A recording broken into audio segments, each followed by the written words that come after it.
Hi, I'm Keegan Flegner. I'm 17 years old and I live in Santa Monica, California. When I was in first grade, I was diagnosed as being on the autism spectrum. Since that time, sports have played a huge role in changing my life. So I want to show the world how all kinds of sports can help all kinds of people with all kinds of mental and emotional challenges. Welcome to Sports on the Spectrum.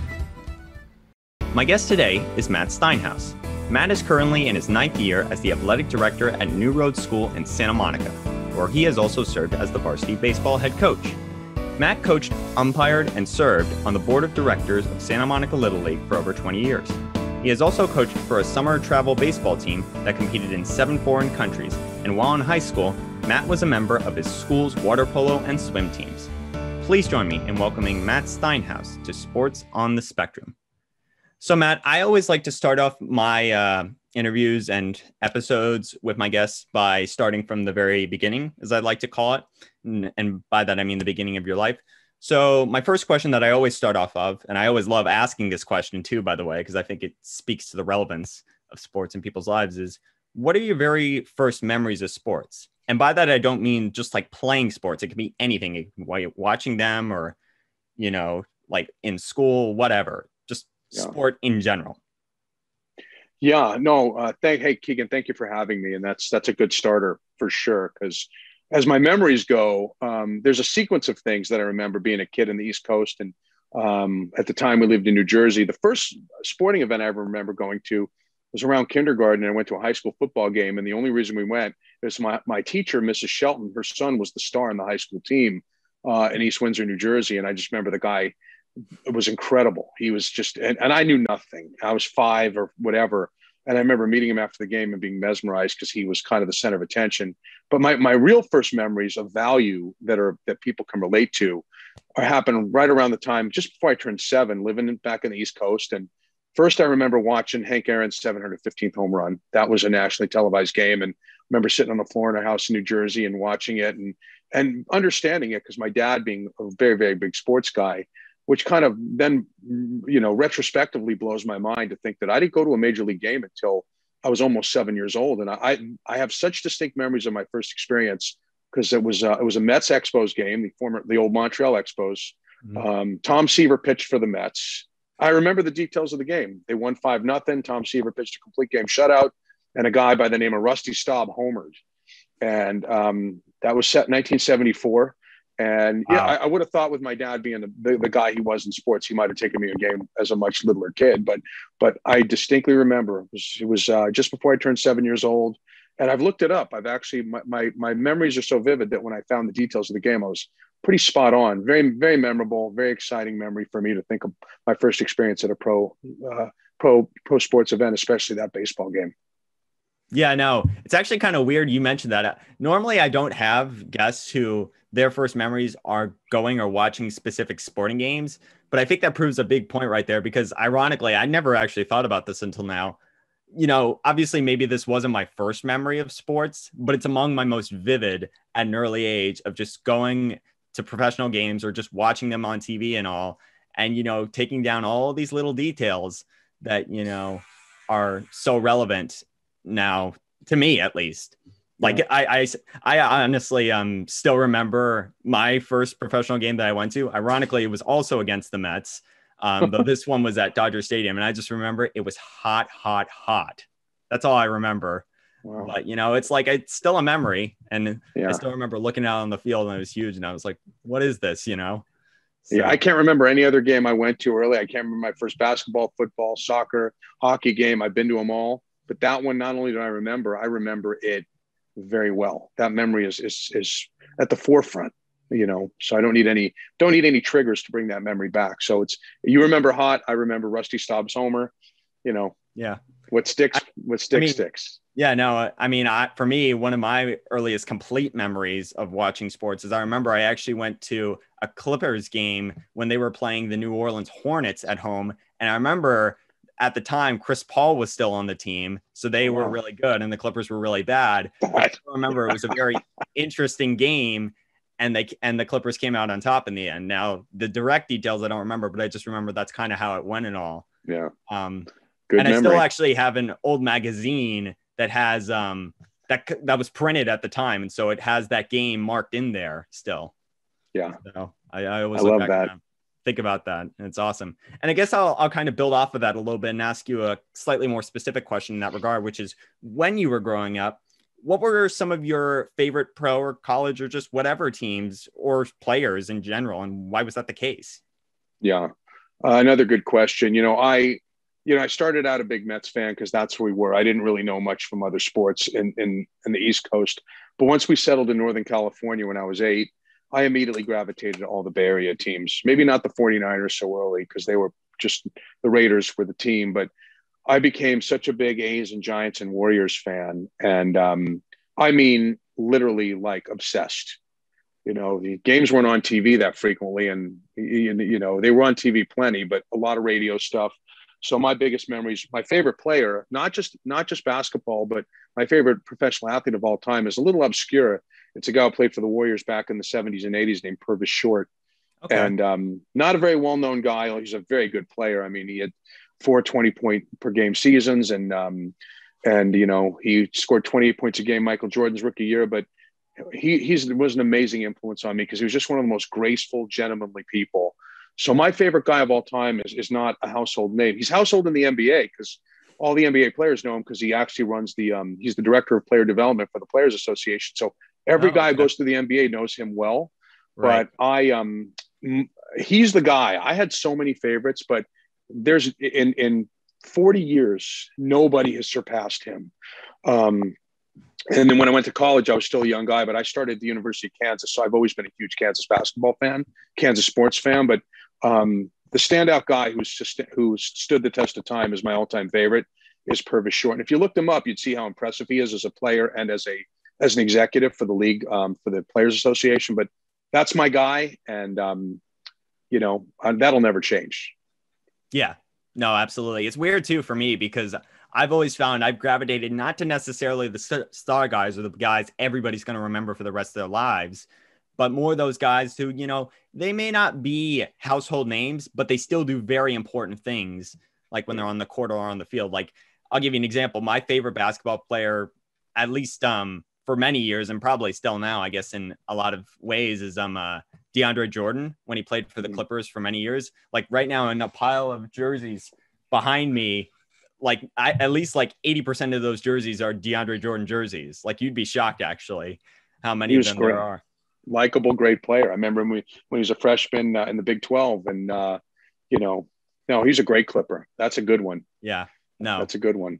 Yeah. But I gravitated to him and didn't let go. And even then I still look at him in a nice way. So it's like, it goes to show that it's not necessarily those guys who do the stuff like pouring in the 50 points or whatever, or, getting the 20 rebounds. It's like, there's so many other ways you can leave an impact on somebody's life as a fan, or on the sport in general. So I guess now I'll continue on a little bit and go back to you as a young kid and you specifically, in the sense that, well, I mentioned earlier, while you were in high school, you were a member of your school's water polo and swim teams. And my question is whether it was from those sports or just any other sport you played at that time, what were some of your proudest or favorite moments when playing those sports? That's an extremely good question too. And it's funny because, swimming and water polo, I evolved as a pretty good swimmer. And I grew up in an area in Northern California where swimming was very competitive. And the high school I went to had one of the best water polo teams in the state. I only played JV. Then we moved to Missouri. And as a water polo player, I didn't start. I scored 2 career goals and one in each of my last 2 games. Certainly my goal scoring career is memorable because the first game I ever scored a goal, I also got my nose broken. A guy elbowed me right in the bridge of my nose. And I scored later purely out of fury. I was playing so angry that I got my first career goal in my second to last game. Then I got my second career goal in my last game. But a memory that stands out for me was that when we lived in Missouri, we moved from Northern California to St. Louis, then to LA. And I was junior and senior in high school. I was on a recreational basketball team. And I had to be a player coach one day. We were bad. We were terrible. Oh, wow. And I guess my dad might have been one of the coaches, but there was one game where the end of the season, we didn't have a coach. And as a 17-year-old senior on this rec team, I was the player coach. Mm-hmm. And we won a game that we shouldn't have won. And I was always really proud of having no basketball coaching experience. I mean, I'm a baseball coach by trade Right. now. And I coached soccer when I was at UC Santa Barbara. I coached Boys and Girls Club soccer in Goleta, and that was very rewarding. But it's always funny to think about as a young athlete that I actually had the opportunity to be a player coach in this weird youth league in St. Louis because there was no adults to coach the team. That wouldn't happen today. Right. And I certainly wasn't any type of, I was no John Wooden or Greg Popovich by any stretch, but we actually won a game where we were heavily the underdog. And I always thought I was very fair. Like I didn't say, hey, I'm not coming out. But that's a weird memory for a kid to be a player coach in a youth league. And it's a real story too. It's hilarious, but I don't even know how it happened. But I guess no adults wanted to step up. So we'd show up and I coached, and it's a different era. But that's a funny memory that stands out with a lot of my youth memories. For some reason, that one, because it's the convergence of playing and coaching, which that's the only time that ever happened. So, however that played out, that's a memory that's stuck in my head. Yeah, no, I mean, I totally find that, as weird as it sounds, those kinds of moments, whether they may have been the most like to other people, they were the most fulfilling. It's like that may have been to them, but that doesn't mean it's any more fulfilling to you. It's like, it's these kinds of moments that can really make the difference in the end. By the way, I'd like to point out that right there is probably a perfect example of what Bill Russell did when he was with the Celtics, just in a slightly lesser version. No offense. I love being compared to Bill Russell. I mean, he went to University of San Francisco. I grew up east of San Francisco. My game and my memory was a very DeAndre Jordan-like game because I was a very good rebounder, even as a guard, and I probably missed almost all my free throws. So there's a good chance that my performance that day resembled your favorite guy because I couldn't make free throws and I could get a lot of rebounds. So yeah, there you go. Well, it's like everybody has their strengths and weaknesses. So it's like, and I appreciate the Bill Russell parallel. Oh yeah. No, I always, I love it. He's one of my favorite players of all time. So I always love getting to reference him when I have the chance. Especially because he played for my other favorite team, which is the Celtics. So it's okay. Yeah. I love Bill Russell. Yeah. No, who doesn't, honestly? But anyway, I guess moving on, I'll focus. It's actually interesting. You mentioned one of your favorite memories being as a coach instead of just a player, because my next question is, in addition to being an athlete, you've been a coach, obviously both then and obviously now. And I guess I would ask, can you just talk about what your coaching experience is like, and just maybe some of your favorite moments from that experience too, specifically? Absolutely. And they're deep. I mean, there's these glaring moments that are just embedded because they'll never go away. And doing that youth soccer when I was in Santa Barbara, we went to a championship game and we lost, but that was my first real actual coaching experience while I was a student at UCSB.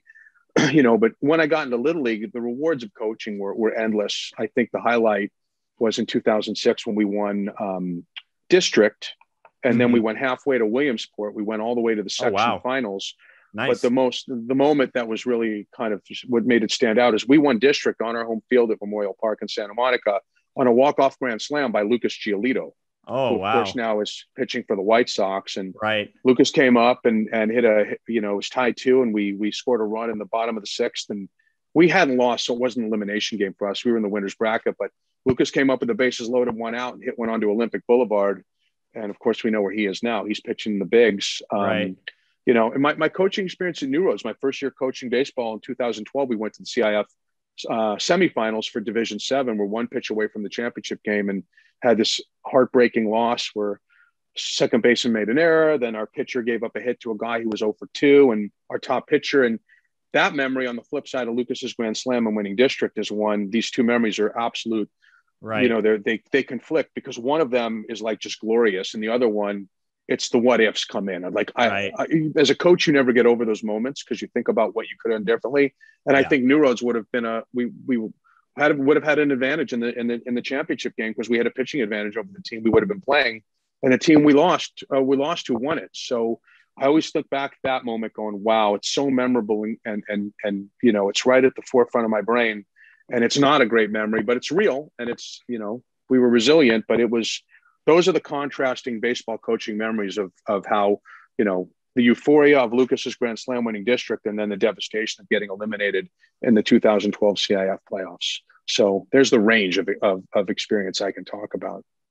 Yeah, no. And I'm actually really happy you did that, actually, because I think it really speaks to the fact that, as great as enjoyable our sports are, that doesn't mean there's still heartbreak involved with it, And I guess that's what makes them so good. Once again, it's like the fact that they allow you to experience both joy and heartbreak at the same time so easily and so quickly. It's like it can teach you a whole lot in just such a short period of time. So that's a great point. That's exactly true. You get the full range of emotion. Full range.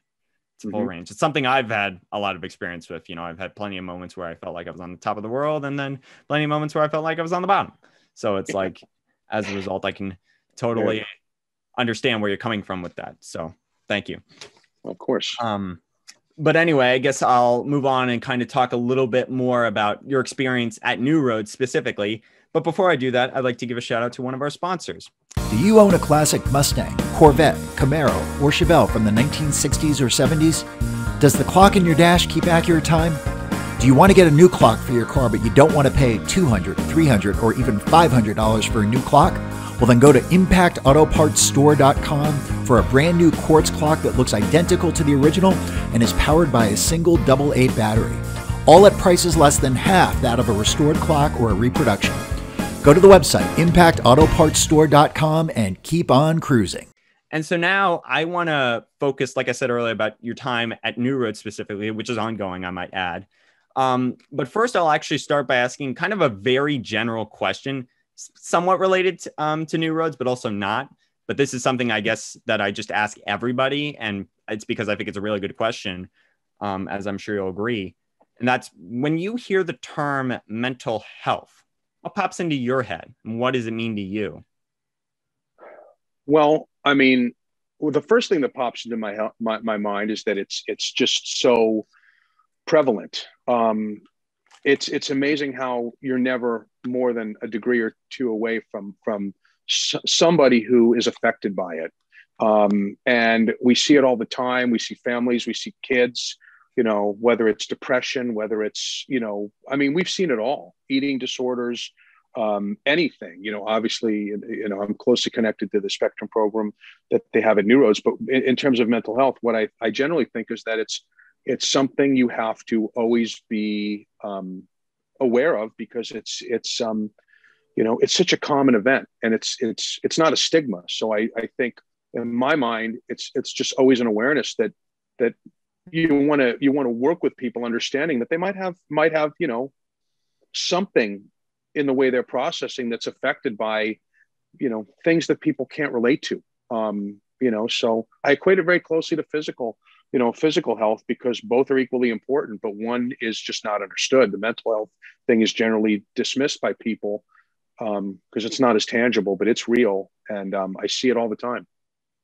Absolutely. And, I'll remind you, this is a question I've asked a lot of people, and I've gotten a lot of different responses from, but I will say your answer is definitely very unique in the sense that you point out, it's like people aren't always aware that this exists, and that it's very important too, because it's like you mentioned physical health is something everybody's conscious of. Like, they don't want to be fat, they want to be strong, whatever. But it's like when it comes to mental health, they're like, I don't care whether I'm happy or sad. I just want to, do this or do that. And if I'm whatever, I'm whatever, it's like, I shouldn't care about that stuff. But the fact of the matter is, it really is important. And, I've come to learn that very much so over the course of my life, which is granted short, but still full of meaning, I feel. And at the same time, I've learned that it's important not to not let your own feelings get in the way of being aware of what other people are going through too, especially in sports, because it's like, especially when playing team sports too, it's like, you got to understand people go through stuff, and it's like they do things that affect their performance. And if you aren't willing to accept that, you're not really then being a good teammate. And, it's something you got to try your best to be aware of a lot of the time. And I know it's not always easy, but it's important. Yeah. And I guess I'll kind of build off of that a little and ask that, throughout your career, you mentioned you've interacted with a lot of these people who deal with these types of challenges. At a school, no less, where it's like this kind of stuff comes up a lot because they have a program that you said you're involved in that deals with people on the spectrum and stuff. And I guess I'll first ask here, and then I'll ask you a follow-up later in relation to this. First, can you explain what that program is specifically and what it tries to accomplish and how it does it, by the way? Yeah. The Spectrum program at New Roads, which is basically a program for not just, entirely for anybody who's been diagnosed somewhere on the autism or Asperger's, spectrum, but it's for, ADHD, it's for kids with maybe anxiety. And the purpose of it is to create, a very, very organic connection. When I was a kid, they didn't have programs like that. So there was fellow students of mine that you figured would have been diagnosed with ADHD or something, but those diagnoses weren't open, and it wasn't really, it was different. The world was different. Now, New Roads has set it up so that it's not, this whole program is designed to integrate every kid with every kid. And the Spectrum program gives time with the kids on a daily basis to work on, among other things, like executive functioning, like, organization, socializing, these areas, when obviously I've learned and working closely, and I've had multiple kids from the Spectrum program play for me directly, and countless others in the athletic program that I had to be aware of because the coaches need to be briefed. But the purpose of the program really is to make sure that there's no disconnect between the kids that are in school that might need the additional attention that the Spectrum programs offers, and those neurotypical kids that also don't necessarily understand the other kids, but they work together, their teammates together, their classmates together. I think it just does a good job preparing kids for, they go to college and they may not have the same resources to it's a preparatory tool. But the executive functioning piece of organizational stuff, and it's so critical because these kids learn so much about being ready to be independent without any guidance, and it's a pretty incredible program. Yeah, no, absolutely. It sounds like one, and I know it is one too, especially because not a lot of people know this, but when I decided to transfer to a different high school in the middle of my sophomore year, New Roads was actually one of the schools I considered.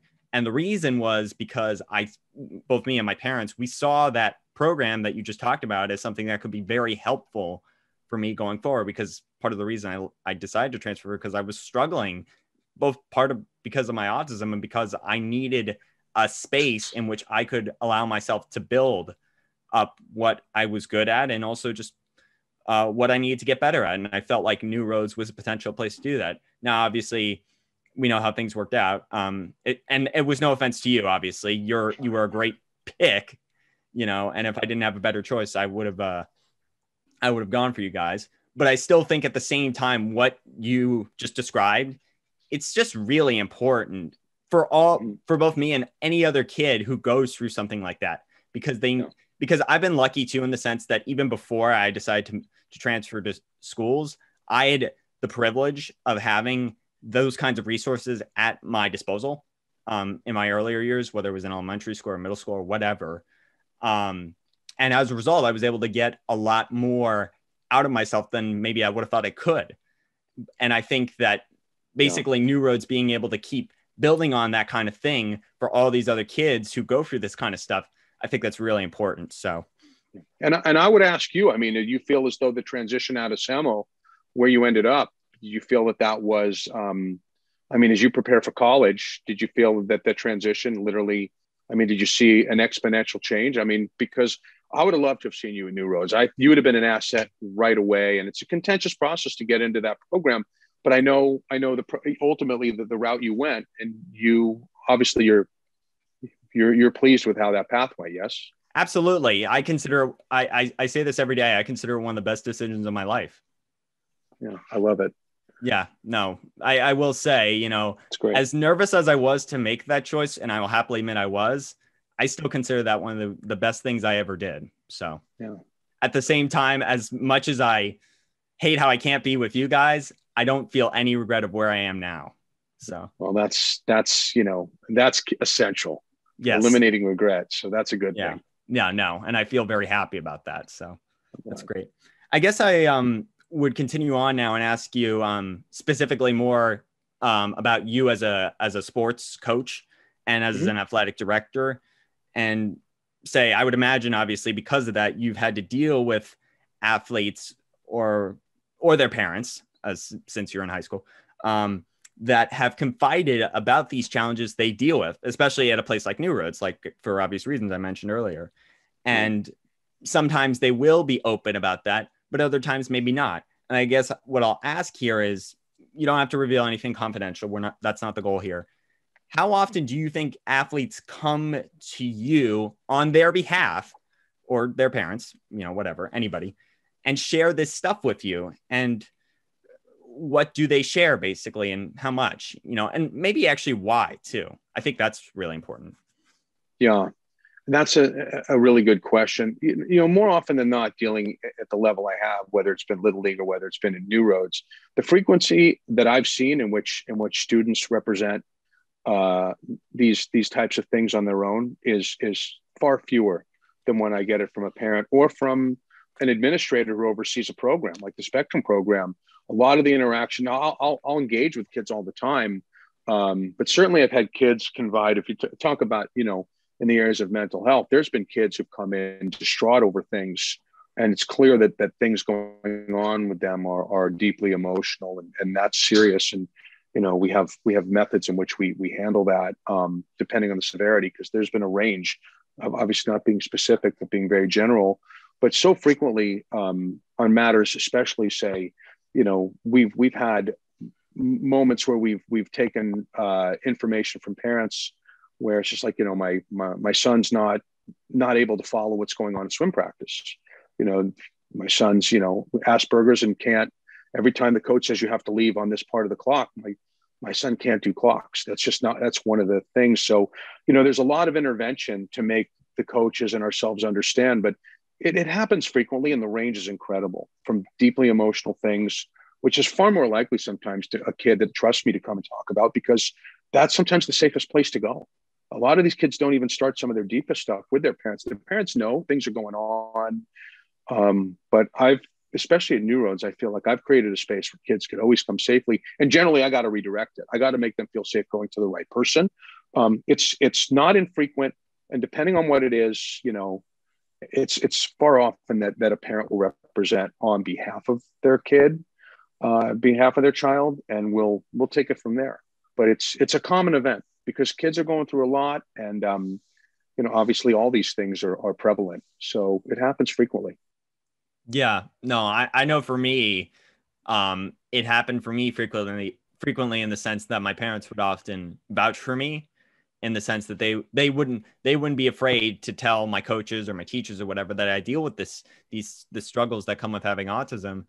And just, you know, as a result, they tell me, hey, Keegan, you know, he has trouble focusing. Sometimes he needs to pace. Sometimes he needs to take a step outside. These things happen. And it's just like having the capacity to share that stuff, I think, makes a huge difference. It certainly did for me, you know, because just knowing that my coaches understood me in that sense, it made me feel all the more safer and allowed me to perform better too, I think, because knowing I had nothing to hide, it made me feel like I could be the best version of myself and do the best I could for my team or whatever it was.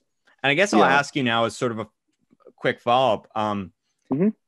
Were there moments, and I'm sure there were, where you came across athletes who hadn't revealed anything, where you thought maybe they were not hiding, but it's like they were afraid to reveal the fact that they were dealing with something related to being on the spectrum, like they had ADHD or were bipolar or dealing with anxiety, depression, whatever. And I guess I'll ask, you know, were there any that stuck out to you or made a specific impression? And I guess I would also ask, why do you think they were more hesitant to reveal that kind of thing? Sure. Yeah. No, I mean, there was one very specific case that always jumps to my mind, where a student entered high school having spent, you know, he lived in he was born in Japan, came to California, went back to Japan, and he was diagnosed with Asperger's, and he was in denial. His parents were in denial. He entered the Spectrum program. It didn't last long because he regarded it, his biggest challenge was he couldn't accept that he was, Right. he couldn't, to him, it was a stigma. To him, it was a disability. And no matter how much we all collaborated to make him understand that he couldn't survive in the program, I think the discovery for him, admittedly, even thinking about your last question, when parents come to you, sometimes there's a real collaborative approach where the parents are like, hey, let's work on this together. Other times the parents are just thinking like they just have to find an advantage for their child. And if you give them that, you're actually just doing a disservice, because that's not the way life's going to be. Not everybody's going to roll out the red carpet because they understand there's an accommodation required, in academics that's there. But I think that there's been so many cases. And if you talk about whether it's autism or Asperger's, there's been young people that have been very forthright, and they said, hey, this is what I need. Had another baseball player who was when he was diagnosed at 3, that became the centerpiece of his presentation. He was aware of it. He spoke openly about it. And then I've had kids that different things, you talk about something like you mentioned, bipolar disorder, that's something where some kids share that. And then you realize that you have kids confide in you that, you have to help them monitor their medication. Whether it's a mood stabilizer, whether it's an antidepressant. There's cases where parents are telling you, hey, my son has got to stay on that. You'll know if they didn't get on this one, with the whole setup with bipolar disorder, it's the manic depressive piece. So I was very connected to the idea that each of these things, but there were kids that just never wanted to talk about it. They tried to actually live as if that wasn't the case. And then they started suppressing some of the things they needed to do to keep it under control, like medication. But I've had the far range of kids who were on the autism spectrum, where some just were in denial and some were just, this is me. And they wanted to be a kind of a trailblazer or a champion for the idea of what they were doing was great for other kids to follow. So I've seen the full range. Right. Yeah, no, once again, going Great into, question. Talking about the full range allows you to have all of the better insight into just how to deal with it in a way that you think is best for that person or even for yourself. I know that's always been an interesting part of me that, of how I've always looked at people, not differently, but it's like with a new perspective. If I know they're going through something, or even if I just suspect they're going through something, and then depending on whether they're open about that or not, it allows me to consider even more what maybe makes them, basically. Yeah. And it allows me to interact with them in more productive and just better ways overall. I think that's a great point. I think it's a terrific point, by the way, because no matter what, a diagnosis can be in common between 2 or 3 people, but they're all dramatic. Everybody, just as any personality, there's no common experience, and there's everybody's personality combined with what they're going through. So I think that's a terrific point. Thank you. Yeah, no, absolutely. I mean, you consider the phrase, you take things for granted. I think that's something we do all too often, myself included. I know it's something that's in a lot of ways unavoidable, but I think just trying a little harder sometimes to not take things for granted in different ways. Obviously, it depends on what the situation is. But if you can do that, it makes life so much more both easier and just enjoyable and insightful. It's like the list goes on and on. But I guess what I'll ask now, kind of focusing a little more on both those who were open and those who weren't open about if they were dealing with a challenge in regards to their mental or emotional health.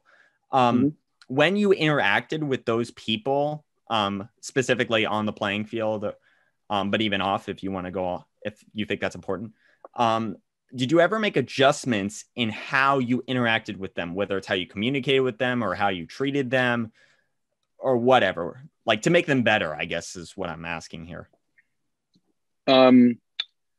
That's a very good question. Certainly, I mean, the bottom line is when you're coaching, when you're teaching, when you're embedded in education, you're kind of conditioned to make adjustments across the board. I mean, obviously, there's this thought in coaching in particular.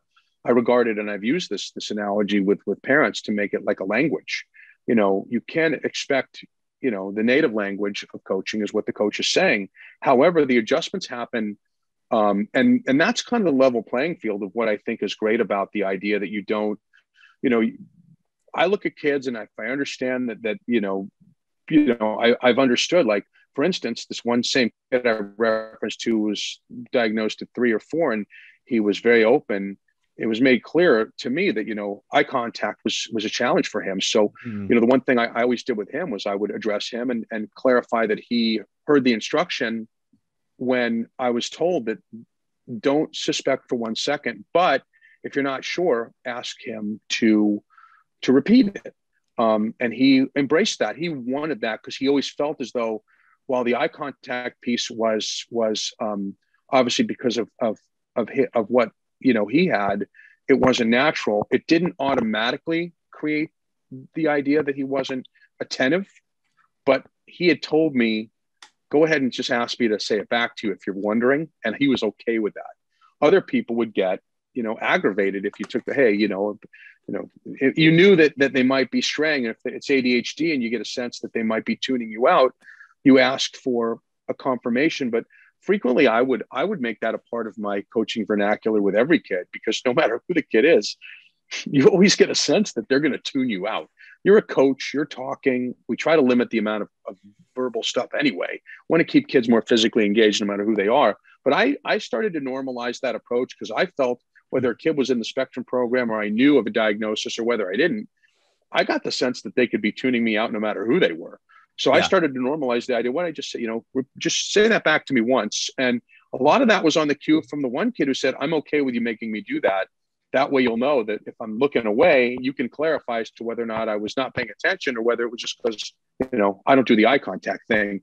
Thought that was very intriguing. So of course you modify, you do special things, and you take into account each individual story, because everyone is different. And like I told you, we had to really reset a program in our swim team. And I was assistant coach for swimming for several years at New Edge. I put myself on the coaching staff. I swam as a kid, and our head coach needed help. But identifying we had multiple kids within the spectrum program that didn't do well with the timing. It just, okay, you're going at this time. So you'd have to cue them up, okay, boom, go now.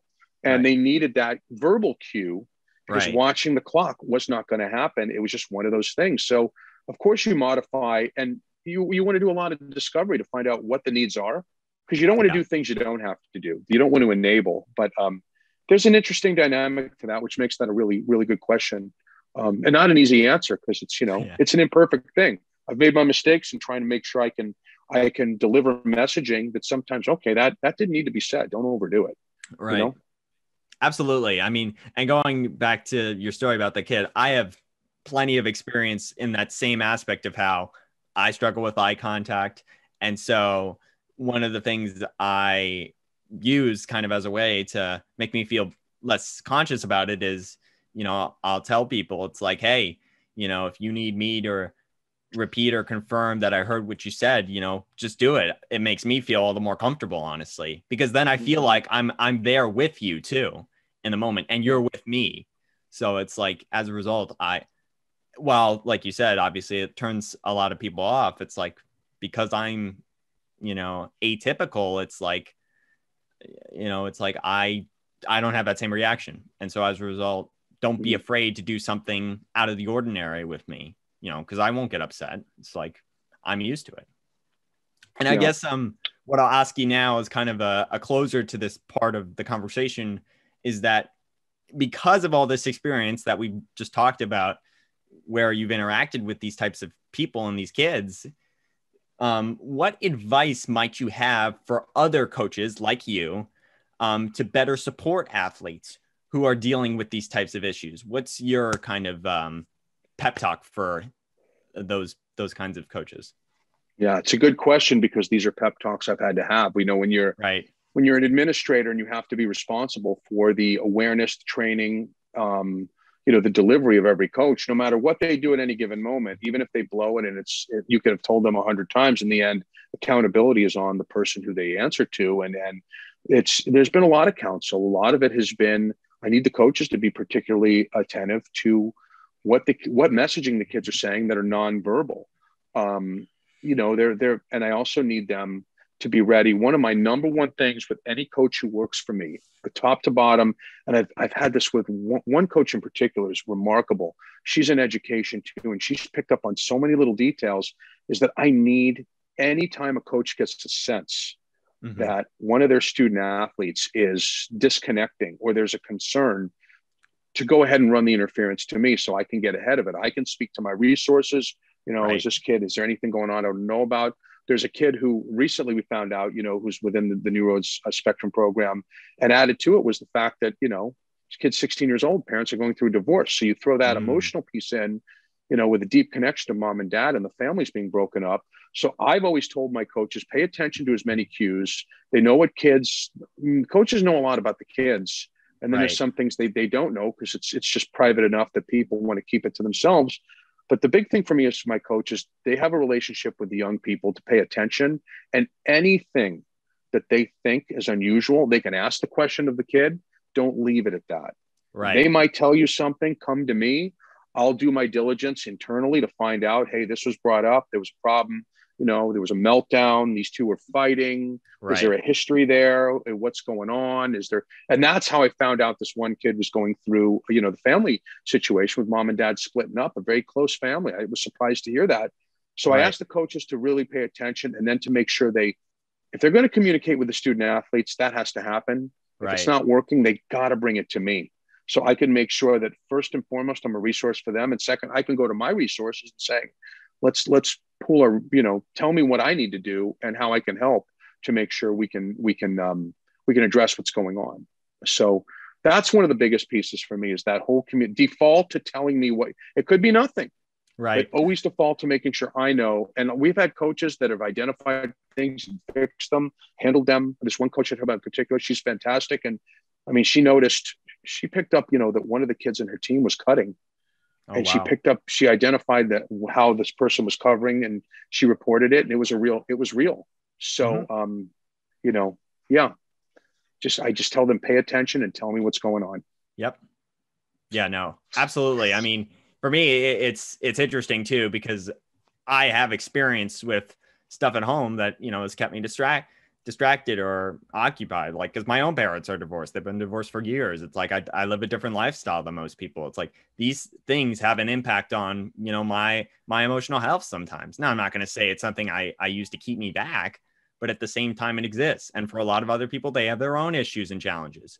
So as a result, if and when you can gain just a little more perspective on what your kids or your athletes are dealing with, that's causing them maybe occasionally or often, whatever, to be less helpful or be less, whatever to your team or yourself. It's like, it can be useful to know what it is they're dealing with, to maybe know how you can help them get out of that or just adapt to it, because I think there are so many different ways to approach this that can have all the difference in the world, even if it does not seem like that way at a glance. Yeah. So absolutely. Yeah. But anyway, I guess I'll kind of go into the final part of the interview here and ask you some of what I consider to be the most important and just most insightful questions that I happen to ask everybody too, because they're so important. But before I start, I'll give a shout out to another one of our sponsors. Are you looking to boost your SAT score by at least 360 points? Whether your goal is the SAT, ACT, AP classes, or general test preparation, turn to Sam's Tutoring Company. Sam is a Caltech educated tutor with over 17 years of experience teaching over 700 students of all ages. Whether you want to learn in person or remotely, Sam is ready to help you accomplish your academic goals. Call Sam's Tutoring Company. If you mention the promo code SportsSpectrum, you'll receive 25% off the price of your first session. And so now I'll start by first talking about why I started this. Now, I've said this numerous times, but I'll say it again because I think it really matters to the question I'm about to ask you. Is one of the reasons I started this podcast was because sports had a very positive role in aiding me with dealing with my autism, because they gave me a space in which I could, be myself, let my emotions out. It's like, and people would take it in, maybe not always in the best way possible, but it would be easier for me to adapt on the fly, basically, to let them deal with it in a more easier way or whatever, and just have more fun doing it too. And so because of that overall experience, I wanted to give back by both letting my story and the story of others be told to help all those other, both young and old athletes who might be struggling with these similar types of conditions. Yeah. And just know that it's okay to talk about them too. I think that's probably one of the biggest things that holds people back and can have a negative impact on them, is their just hesitancy or plain refusal to talk about them. And I also think critical. And I also think that, we're seeing a lot of professional athletes today, like Kevin Love, Michael Phelps, and Paul George, just to name a few, start to do this as well. And I think that's having a very positive impact on, the sports community as a whole. It's like, it's opening up all these different eyes to what's happening and what can be done to address it. And I guess now finally asking the question, based on your experience as both an athlete and a coach, do you believe that there's a greater opportunity specifically now to further deepen the conversation about mental and emotional health in sports? Absolutely. And I think that's always existed. And I think especially now, and the opportunity is deepened, because I think it's just becoming more aware that the stress points of people are that much greater, and it spills into what they're doing, everything they're doing. We see it in every walk of life. We have kids getting emotional in class, kids getting emotional, in their music classes, whatever. But the opportunity is there, because what's happening is that there's a deeper understanding that the pressure points on young people is at the highest level. And it's becoming more understood and more accepted that what kids are going through, whether it's a mental illness, or whether it's that they are somewhere, with autism or Asperger's or whatever, is that it's becoming far more recognizable to have to address that. So the opportunities there, the resources are there. And because of that, I think it's become a bigger piece of the way we engage with our student athletes. Because, obviously there's also the idea, I've had this conversation with the parents several times. One parent is how critical it is to the physical activity is so critical to stimulate this one particular student. It's for everybody. So I think the opportunity is there more than ever, because people seem more ready to talk about it, be more open, because they've made it more common and less of a taboo thing. When I was a kid, people didn't talk about stuff. And there's still cultures that don't. That's why when I had the one kid who moved here from Japan, the family never told him. They knew. Mm-hmm. They knew, but they didn't want to reveal it to him because they felt it was a recognizable stigma. So I think the opportunity now is far greater, because people now understand that this is real, it's prevalent, and you can't put anybody, young person, at a disadvantage by missing a chance to create the space to learn and grow. Absolutely. You really had me there, because it's like, hearing you speak, I draw so many comparisons to what you say. And the other thing too is because what's interesting too about having autism, it's like when you take in information and you immediately turn it into something both maybe unrelated, but it's like it takes such a bigger picture all of a sudden. Like you start thinking about, oh, we can do this. Oh, we can do that. Oh, there's this. Oh, there's that. It comes all together. And the fact of the matter is, like you said, there are still cultures that don't talk about this, but that now people are being more open than ever. It's like, it almost feels like the world is suddenly becoming a much smaller place, because people are now starting to realize we're a lot similar than maybe we thought we were in the first place. Yeah. No, that's a great point. And by the way, to further the whole opportunity piece, is now because of, the ability to communicate that's not direct. When I was a kid, there was no social media, smartphones, right, internet. So now the opportunity for people to find support in safe places creates a comfort level that opens everybody up to where, okay, I'm not alone. This isn't abnormal. And you said atypical earlier, and yes, atypical, but there's also a typical element to it too. So by people being more aware and open, it creates opportunity to make it topical, which means you can use that approach. It's the opportunistic piece to that is far more available to us as educators than ever before. Yeah. I mean, honestly, if I'm being completely honest, you know, the ultimate goal in all this is to turn this whole kind of thing that we're talking about from becoming atypical to typical. It's like, that's all it is. Like, I'll be honest, if this was typical, I wouldn't be having this conversation, because it's like, everyone talks about it. But the fact of the matter is, there's not so few, but it's like, there's not enough people who talk about this, that I feel it's important to make more people get more people to talk about this. It's like, it's that simple. It's very true. It's very true. Yeah. That's a great point. Absolutely.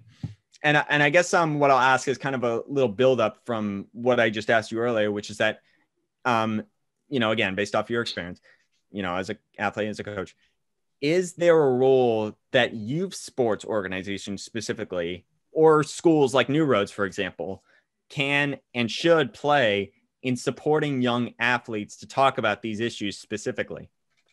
Absolutely. And we try to create that. And we try to create that in every avenue we go down, because the bottom line is that it's a commonplace for kids. I mean, your teammate is your teammate first. Right. And in understanding and building things like team chemistry, it's dependent on the idea that you want to use that platform to make kids understand each other. You know, back in the day, 20 plus years ago, I had a kid play for me on the Major Indians in Santa Monica Little League that was, I mean, extremely atypical. And we had moments where his dad was kind of a hippie. Mom and dad were not together. It was a very acrimonious split. And there were times when they didn't communicate, and this kid would show up, and he was a very great kid. And it was clear that his teammates did not understand. But we worked around it. And this was before even the opportunity to leverage the resources we have now. I think it's critical right now to use this platform, because it's a common space for kids that they all relate to. You know, so when I think back to those experiences and having a kid that was, I mean, no joke, I had this kid who was so ADHD, he went into the equipment area on Memorial Park and came out with a cone of chalk on his head. Because he just, I mean, it's a real story. And his dad was like, oh, you know, it was one of those things. And his teammates worked to understand it. And there's a range of understanding. But I think the space of athletics is so important, because you have building a team around connecting all the pieces of how personalities and how, you know, the behavioral science stuff is different is critical. So you build those bridges by making the kids understand and respect each other. And if you can do it in athletics, it's probably one of the most natural places to do it, because they're all working for the same common goal. And in order to do that, you have to understand each other. So to do that, you make them work to understand how different they are. So I think whether at New Roads or whether all my Little League coaching anywhere I've gone, you know, you want to bridge the gap, because kids are different regardless of whether it's, you know, atypical or typical. You work to bring them together, because as a team, the best way they can get something done is to fully get an understanding of what each other's about. And, you know, you work with what you can. If kids are open to it, sometimes I've had parents say, you can't reveal anything, in which case you're really guarded. But in most cases now, parents want you to know, and they want you to work with other kids so that they can help, you know, create a synergy between kids that are so, you know, so different, you know, in terms of whatever. But it's a very good question. Thank you. You're welcome. And it's really interesting, that part you mentioned right there about how you think sports and just athletics is a place where this can be particularly helpful. Because like I said, I call this show Sports on the Spectrum for a reason. It's because sports specifically played a huge role in helping me, as somebody with autism, deal with that challenge in a more effective and a fun way, honestly. And I feel that there are a lot of other people out there who would find that sports specifically can make a huge difference in helping them deal with whatever other similar challenges they're dealing with. Yeah, and that's why absolutely. I think this is so important to talk about here.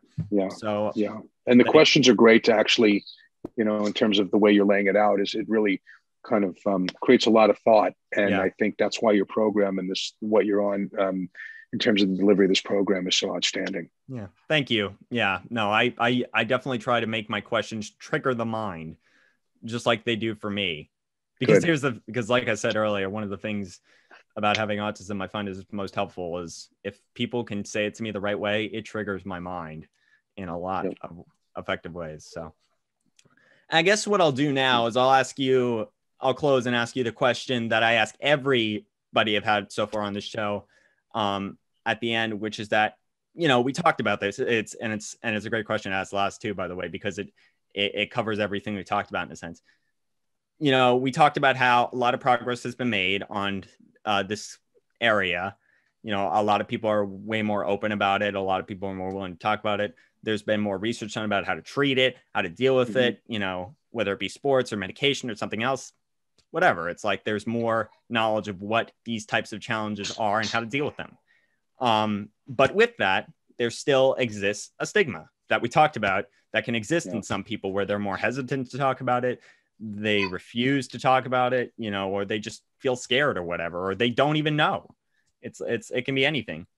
And so as a result, I'd like to ask you if there was anything you wanted somebody listening to this podcast who may qualify in that field of people who either are uneducated or, just hesitant or whatever, refuse to be open about something like this. It's like, what do you want them to know that maybe will allow them to understand or appreciate just everything we've talked about more, Well, I mean, I hope everybody's takeaway. It's a process for people sometimes because people, empathy is a hard thing. We see that all the time, especially now. And the culture doesn't always support that. But what I just try to, the message is a pretty simple one, is people need to be open-minded. And it's a message that I give to kids, treat people the way you want to be treated. Right. And start to assume that there's things about someone you may not know. I mean, sometimes, you'll find out someone's having a terrible day. If somebody is, that's my son. Yep. He had a thought, but he's happy. There you go. He's happy. Sometimes, you'll meet somebody for the first time and, that person just lost a family member. So the one thing is just generally is try to be understanding that you don't know what's going on with anybody.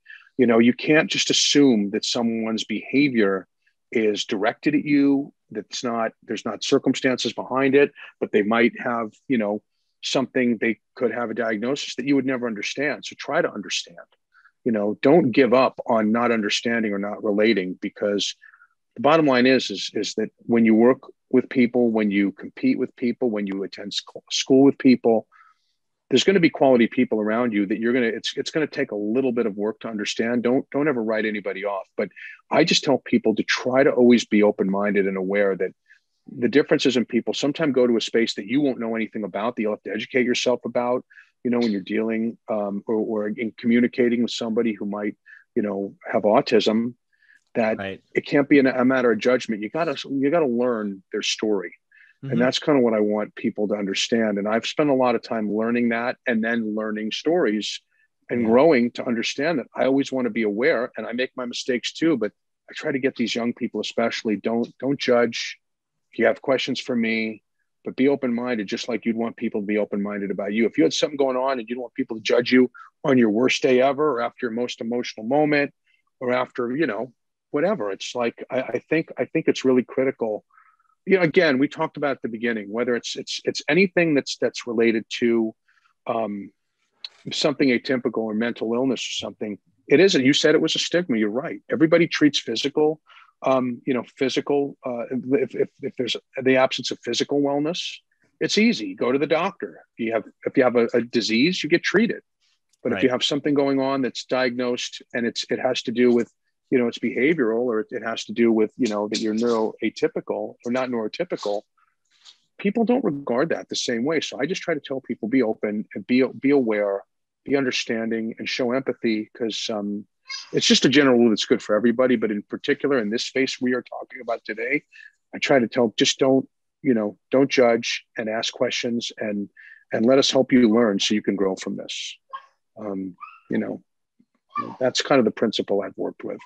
Treat people as you want to be treated. If you don't know what's going on, assume or draw a conclusion for something you don't know, and give the benefit of the doubt. Yeah, absolutely. What you mentioned right there, it perfectly eclipses one of the two phrases that I try every day to live by, which is don't judge a book by its cover, and, treat others the way you want to be treated. The golden rule right there. It's like those to me eclipse so much of what I want to be in life. It's like, I want to be a person who is willing to accept others and is willing to accept himself. It's like, there's no more epitome to that. And another phrase I live by too, as a way to kind of achieve that, is it's nice to be nice. You know, it's like, be kind, be helpful to other people. It's like, you'll achieve so much from that. So I just think it all comes down to just, you know, if you can do that kind of stuff, the rest takes care of itself. And you just, you find yourself living a life that's much more enjoyable, much more fun, and just much more useful to achieving bigger things, you know, achieving the things you want to achieve from day one. It's like, doing these kinds of things can make all the difference in that achievement. So yeah, no, it's well put. And I take a page from that, because it's, you know, in the end, working to be a good person helps people stay true to themselves. You know, I see people struggle because they're just not, they don't put the effort in. I try to educate young people and say, hey, you know, you'll feel better about yourself and you'll grow more as a person if you actually go through this process, as opposed to just looking out for yourself and not caring. So it's a task for some, but it's a message we try to make kids understand, because, you know, you said it really well. Yeah. So. I mean, listen, man, I absolutely, totally agree with you. And I just like to say before we go, what you and the rest of the people at New Roads are doing is absolutely awesome. You know, I wish I could be with you guys, but I know what you're doing is really helpful, really important. And I fully support you in that journey, and just wish you continue prosperity in that regard. And I guess I'll briefly ask one more time quickly. Is there anything you're left thinking from this conversation? And is there anything you think could be useful to talk about in the future? Yeah. Well, for one, I think like I said earlier, I think it's great that you have this format, this platform. And I would hope that this becomes what I would do is I would want more people and you know, as your dad might have said, I'm actually exiting New Roads. I'm about to move on. I have a job opportunity in San Diego and maybe another to choose from, but I was transitioning out. I just wanted to get my family to another part of the world. But I think having an opportunity to see what you're doing and to see what your program addresses is something that should be on a wider scale. I think the way you do this with your history and your openness is something that, you know, I would encourage people I know to I'm going to share your website. I want people to watch your podcasts. I appreciate that, man. I want your viewership to go up. I want, I want your tutor guy to get more business. And that's a side thing, but thank you.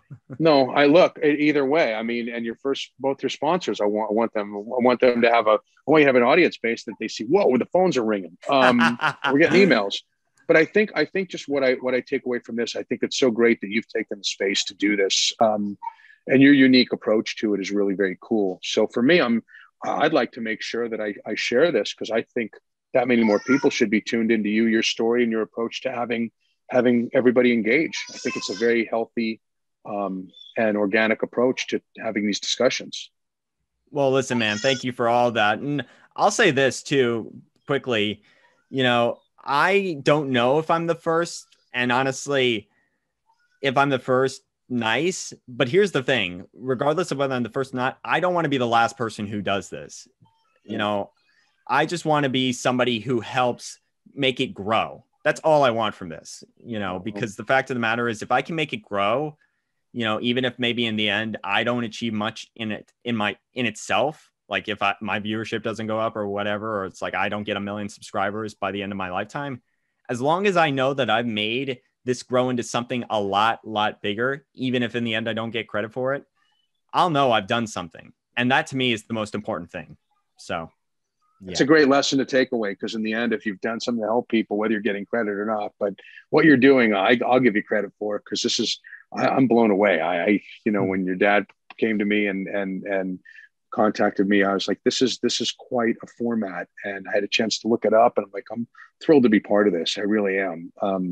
My experience aside, this has been a real pleasure. And hey, by the way, what's your next stop? I mean, where are you going next? I mean, school wise, do you have your destination set? Oh, well, currently I'm attending Pacifica Christian High School.